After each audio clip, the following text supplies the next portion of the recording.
Hey guys, LevelCap here, and after 3 long months, DICE finally came to their senses and reverted Battlefield 5's 5.2 weapon balance changes. Today's update, 6.2, has restored basically every gun to its 5.0 value with some small tweaks to damage drop-off at extreme ranges. I've been testing the update out this morning, and I'll be going over my first impressions as well as covering some of the more substantial changes to the game. So what exactly did DICE revert? For the past couple of months, we've been playing the 5.2.2 update. The damage values for most weapons beyond 30 meters was significantly lower, and as a result, the game's overall TTK went through the roof. The crazy part is that 5.2.2 actually reeled in the even more extreme changes made in the previous update. That's the 5.2 update, and that's what caused countless players to basically rebel against DICE's design decisions that changed the entire gameplay and feel for Battlefield 5. The good news is with 6.2, damage over range has been restored to the pre-5.2 values except for ranges beyond 100 meters. In these ranges, you'll need one extra bullet to kill.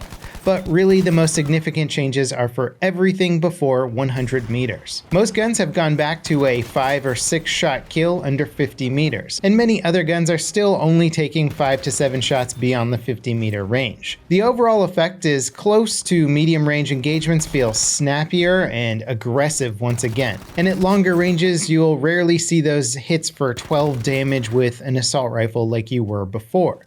In general, the game just feels faster and more like its original self before these crazy changes were implemented. Playing as Assault, it felt like the automatic rifles were doing more consistent damage at medium range. They're still not hitting like a truck beyond 50 meters, but realistically they never did. The M2 carbine was added with the Solomon Islands update and got a minor buff, dropping its bullets to kill value by 1 beyond 10 meters. In practice, it feels slightly less like a pea shooter at range, but compared to other assault rifles, it's still doing less damage per shot. In extreme close quarters, it is a powerful assault rifle, but it blends into the crowd once you get to that 20-meter mark. It still dominates if you pick your targets properly, but it's not a strong general-purpose weapon. The assault class's semi-auto rifles are really the star of the show. The M1 Garand and the MAS 44 both got a 1 bullet buff over range, so they feel much more comfortable to use at their intended ranges. The 5.22 damage values made the AGM-42 the best semi-auto. Now it's more of a toss-up between the AG and the MAS. Regardless, semi-autos in general just feel snappier because of all the guns are doing a little bit extra damage. Many enemy players are running around with less health after each gunfight, which makes picking them off in a couple of body shots much easier in 6.2. Medic weapons got some of the more substantial reverts of all classes. You'll be dropping people in 5 to 6 shots all the way out to 30 meters with some of the SMGs. Ranges below and above that have also been evened out, so you still have a chance at pot-shotting someone at long range. Despite the Type 2A getting additional recoil and slightly lower damage than the other SMGs, it's still insane in close quarters. It wouldn't shock me to see DICE even further increase the hipfire inaccuracy for the Type 2A in a following update. Now, support weapons are where things get weird. Every LMG and MG now has an identical damage value over range, except the Madsen. They go from a 4-shot kill under 10 meters to a 7-shot kill beyond 50 meters. The bar's high and low rate of fire modes now have identical damage values, at least according to the charts DICE have released. Before, the low rate of fire mode did more damage at range than the high one. It gave a little extra utility as a long-range LMG. With values being the same in 6.2, you're trading rate of fire for recoil control. Hopefully, the chart is either wrong or DICE will adjust the damage values for the bar in the next update. The bolt-action sniper rifles have also gotten their bullet velocity buffed. Some standouts are the Kar 98 and Krag, going from 700 to 900 meters per second. In particular, the Type 99 Arisaka got a damage buff from 75 to 80 max damage and 60 to 66 minimum damage. This should make it more of a reliable one-hit kill weapon and puts it closer to the M95 in terms of damage.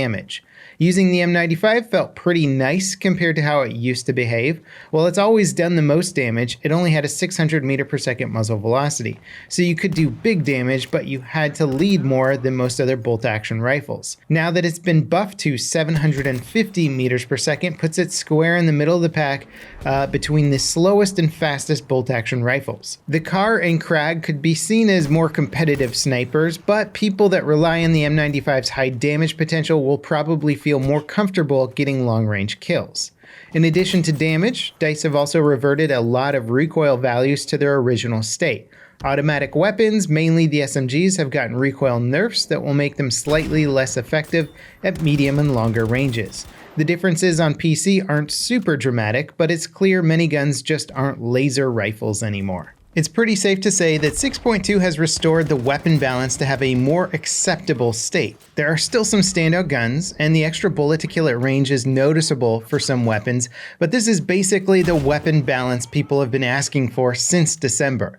DICE could always tweak things in the future, but 6.2 is a much better starting point than 5.2. And really, I think that's the overall problem with this patch. Don't get me wrong, it's fantastic that DICE have reverted the TTK.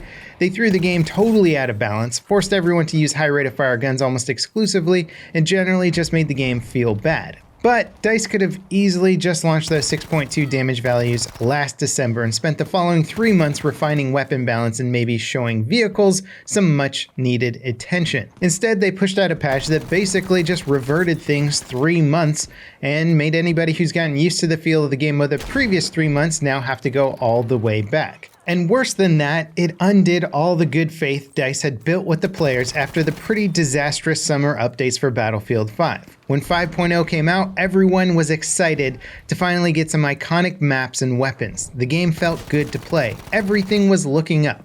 Then 5.2 came out, and the 3 months that followed was like watching a plane nosedive in slow motion. 6.2 does bring the game back, but it brings it back 3 months. However, it is pretty much exactly what players have been asking for. But it makes you question why we're even in this position to begin with. It'll be interesting to see if DICE addresses the data they collected following 5.2. The whole point of the patch was to ease player frustration. Based on the online community's reaction, it's safe to say it did the exact opposite. But does that actually reflect the broader player base's feelings? Hopefully DICE open up about that, but we'll have to see in the future. Alright, enough doom and gloom. 6.2 also brought some pretty nice changes to the rest of the game.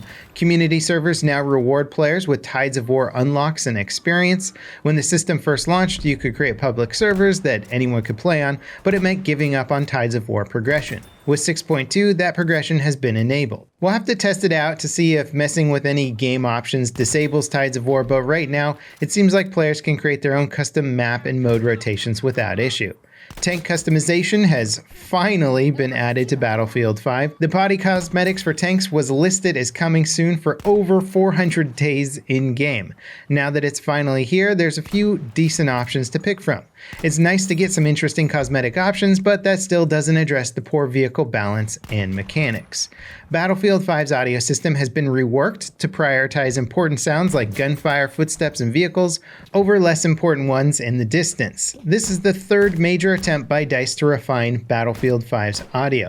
For the most part, each update has made things better, and this latest tweak is no different. It definitely makes the game sound cleaner and puts important sounds at the forefront of the mix over stuff like debris rumbling around, fires, and general ambient noises. The difference isn't dramatic, but in a firefight it does feel noticeable. That said, players and vehicles can still be too quiet to hear, so not everything is perfect yet. Now, the addition of the lunge mine was both the ultimate meme and a bizarre frustration for many players. It would frequently fail to explode, hit for no damage, or only do like 5 damage despite hitting a tank head on. 6.2 fixes the lunge mine so it should be more consistent and not do those low damage hits anymore. It also properly destroys stationary weapons now. The damage values for both the Panzerfaust and Bazooka have been tweaked. The Bazooka now does a little less damage against vehicles to balance out its incredible range. It can also finally one-hit kill planes. Despite how fast and accurate the Bazooka is, it's still hard to hit planes unless you catch them taking off. That said, the bazooka will still do big damage to unarmored vehicles like boats and jeeps. The Panzerfaust, on the other hand, got its damage buffed slightly. This should make it a more general purpose anti-tank launcher again. For people that prefer Battlefield 5's original hit indicator sounds, an option has been added to the game's menu that enables them. For whatever reason, DICE replaced the hit and kill sounds with Battlefield 1's with the December update. While those sounds are perfectly fine, it was a weird choice to change Battlefield 5 so late into its life. Now, of course, this wouldn't be a Battlefield update without some new known issues. The end of round report is failing to generate for most players on a pretty consistent basis. DICE have explained this only happens after playing the first round on a new server, but it's been happening pretty consistently from one match to the next for many players. It's apparently a back-end issue with the actual server and not an issue with the game. So once DICE fixes the server, it should stop happening. Being unable to respawn after death was supposedly addressed with 6.2, but I witnessed it happening again this morning. It only happened once and it's become a pretty rare bug, but it's still dumb that it does continue to happen.